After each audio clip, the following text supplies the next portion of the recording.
في القلب مشاعر أخفيها قد أشرقت الشمس عليها عن خطط لم أعبأ فيها ستكون بأيامي فرقا فحياتي قبل الحلقات تيه بضياع بشتاتي من دون نعيم الآيات نرتاد لنحفظها الحياة.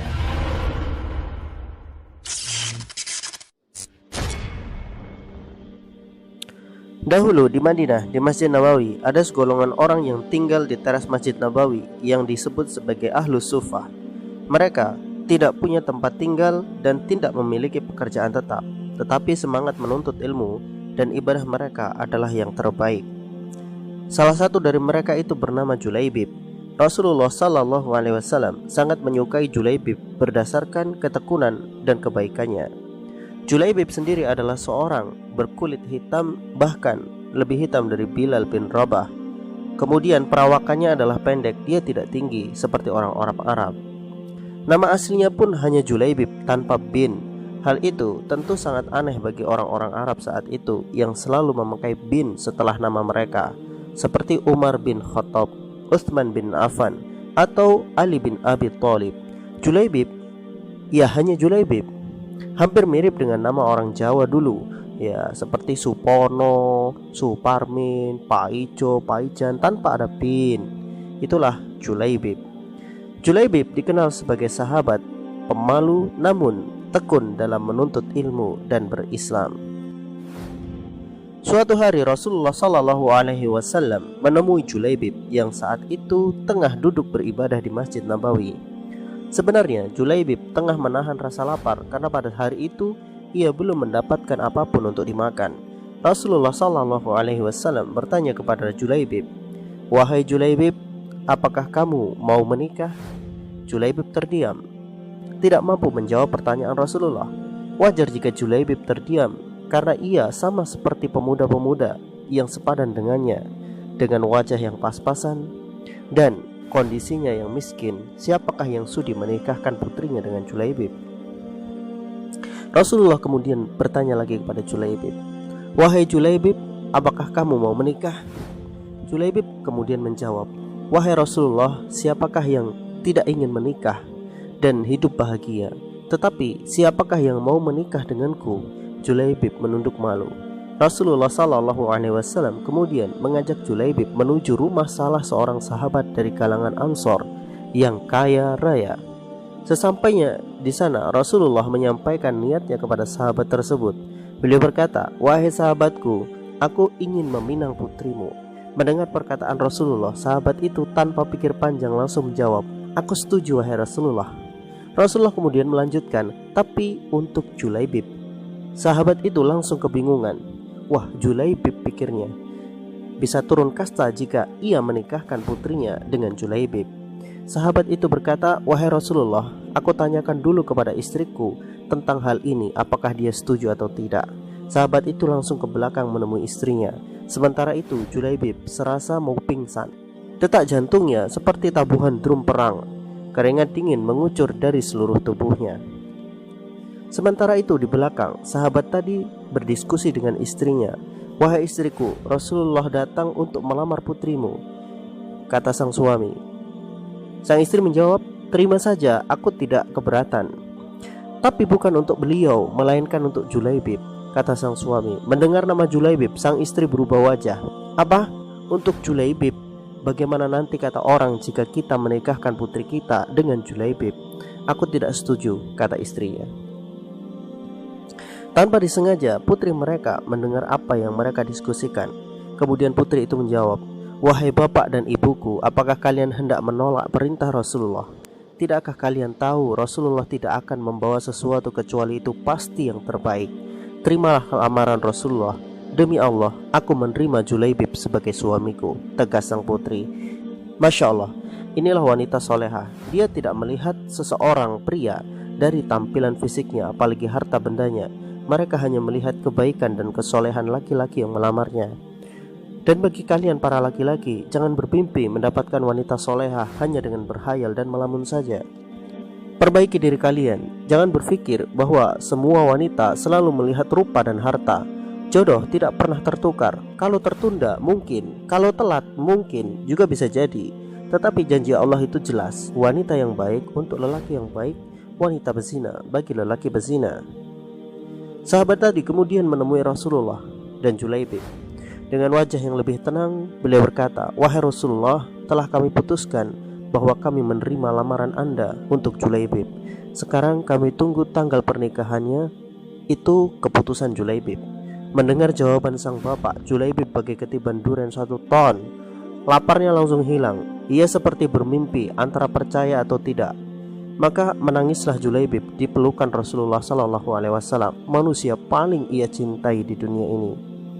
Setelah diputuskan tanggal dan hari pernikahan, maka Rasulullah dan Julaibib undur diri. Dalam perjalanan pulang, Julaibib hanya bisa bersyukur kepada Allah atas semua karunia yang telah Allah berikan kepadanya. Dan karunia yang terbesar bagi Julaibib adalah disayangi oleh Rasulullah. Tidak semua sahabat punya kesempatan untuk diberi perhatian spesial dari Rasulullah. Julaibib adalah salah satunya. Pada akhirnya pernikahan Julaibib tinggal seminggu lagi untuk dilaksanakan. Kabar pernikahan Julaibib dan putri yang cantik tadi telah menyebar di seluruh penjuru Madinah. Sebagian besar orang-orang Madinah memuji akhlak sang putri yang telah menerima lamaran Julaibib sebagai bukti keimanan di dalam hatinya, yang kemudian membuat perilakunya menjadi wanita yang sangat soleha. Rasulullah pun sampai-sampai mendoakan kepada wanita soleha itu dengan doa beliau, "Ya Allah, limpahkanlah kebaikan atasnya dalam kemudahan hidup yang penuh berkah. Jangan kau buat hidupnya susah dan payah." Semakin mendekati hari pernikahan, Julaibib semakin bingung. Ia telah berusaha keras untuk mengumpulkan uang, namun ternyata uang yang ia kumpulkan bahkan tidak cukup untuk makan dirinya sendiri selama 2 hari. Di sela-sela kebingungannya itu, Rasulullah SAW kembali datang membantu Julaibib. Rasulullah SAW menawarkan kepada para sahabat-sahabatnya untuk membantu permasalahan Julaibib. Dengan ringan tangan para sahabat menyumbangkan uang mereka untuk Julaibib sehingga terkumpul lebih dari 100 dinar, dan itu cukup baginya untuk membeli mahar dan pakaian pengantin. Ketika Julaibib hendak belanja keperluan pernikahannya, tersiar kabar bahwa Rasulullah telah menyiapkan pasukan untuk menghadapi kafir Quraisy di medan Uhud. Mendengar kabar itu, Julaibib hatinya bergemuruh antara 2 pilihan yang berat: membelanjakan uangnya untuk keperluan nikah atau berangkat bersama Rasulullah ke medan Uhud menjemput kemenangan sejati. Setelah berpikir dengan mantap, Julaibib memutuskan uang yang ia pegang saat ini ia gunakan untuk membeli seekor kuda perang dan sebilah pedang yang sangat tajam. Julaibib memutuskan untuk berangkat bersama Rasulullah menghadapi kafir Quraisy di medan Uhud.